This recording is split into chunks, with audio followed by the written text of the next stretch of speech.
Hello, chess friends. Hope you're all having a great day. And let's make your day even better by showing you how to beat an international master in an IQP position when playing against the IQP. This guy is like rated 2529 blitz on chess.com, on our lead chess, I should say. And yeah, after knight c3, c5, so I'm just kind of playing like Queen's Indian with colors reversed. If they go knight d5, you have some fun lines where you go like queen c2, a3, and you just kind of like hack their king in a whole lot of positions, which is, yeah, pretty much suiting my style. My opponent goes ed5 and goes for the slower stuff, like d4. Just don't want him to kick our knight, right? And normally what they do is they play like knight c6, go knight e4 and try to create some pressure on the long diagonal, right? Saying that you can't so easily go takes and get the IQP position that comes up in the game. But instead my opponent plays the bishop g4 pin immediately, which I consider to be a little bit imprecise. I think the game will kind of show why that's the case. So we have this position after castles, and let me ask you in the comments below, what would be your move as white if black plays d4? Like, what would be your response in white shoes here? So let me know that in the comments, and, well, the answer basically is that we can either play knight a4 and just, win the pawn, because we have 4 attackers, they have only 2 defenders, and we're attacking their bishop to add insult injury. Or you can just take, and you are hitting their bishop here, which is meaning you are going to win a pawn this way also. At the end of the exchanges, we are pawn up, right? But in the game, he played rook e8. I mean, maybe a6, like this source up might be a better one, like rook d8, this kind of thing. But anyway, at least I always try and put the piece toward d4. But after rook e8, I just flicked in this move of h3, asking which way his bishop wants to go.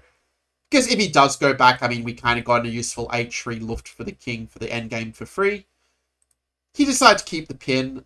I played rook c1, trying to set up some tricks against his bishop. Bishop to b6. And if you're enjoying the video so far, do make sure to leave a like and also to subscribe. If you're already subscribed to the channel, I always suggest you tap that notification bell, set the settings to all, because that way you'll make sure that you get all of my Grandmaster trainings. They're only 5 minutes a day, so pretty easy for you to do to, warm up and improve your chess a little bit. Now, here the move I kind of wanted to play intuitively was the move of knight to a4. And I think this is actually the best move, because either I take his bishop and he doesn't have a weak pawn, but I get that accumulation of the bishop pair advantage as well, right? But if he does play a move like bishop c7 to keep the bishop, and actually I had a game like this in 2015 against a guy who went on to become like a student of mine, but yeah, knight c5, you can sort of see how hard it is to defend the pawn, right? Like if rook b8, you just take and you're even able to, just win a pawn by removing the defender, as it were. Keeping an eye for these sort of tactics, that's often how you can play positional chess really well, by seeing the tricks that support your strategy. Now, the move I play in the game, knight h4, is not bad either, and the reason that knight h4 is also decent is because, well, we take with the knight, we don't let them get that d4 break, which is what they're dreaming to do. But also, if all the minor pieces get traded here, what's going to happen is that d5 pawn will become especially weak. We're just going to line up those rooks and queen on the d file. Then we're going to play e4, and we'll basically be able to win the pawn with the pin. If you can picture it out of all the pieces on the d file, we go e4, and they can't take, because then the rook or queen would be on. But if they don't take, we take them, and we're up a pawn, right? So that's the whole point. I thought that my opponent would play knight e4, just try to get the pieces active in some way, but instead he played the move bishop c7, which is a little bit slow. Can't let me get my knight to this very nice f5 square.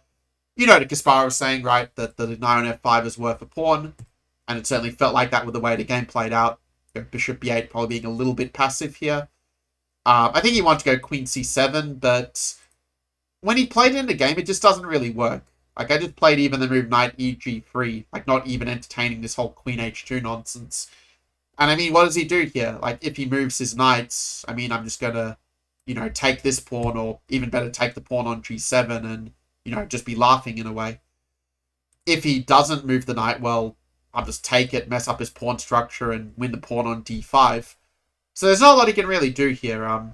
Actually, if rook d8, I could even probably just play knight g7 if I really want to show off. I can even do this and just collect the harvest in this way. But in the game, he plays knight e5, And after rook takes queen, he resigns. Because when we count it all up, he takes my queen, but I didn't take his rook.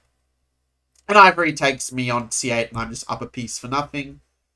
Or he takes me on b2, but then I just win a whole lot of material and I'm still just completely winning, right? So that was how I beat an international master, and basically how to play against IQP in general. Just remember the way I played it, you can't go too far wrong. Hope you found this training valuable, and I will see you in the next one. Take care.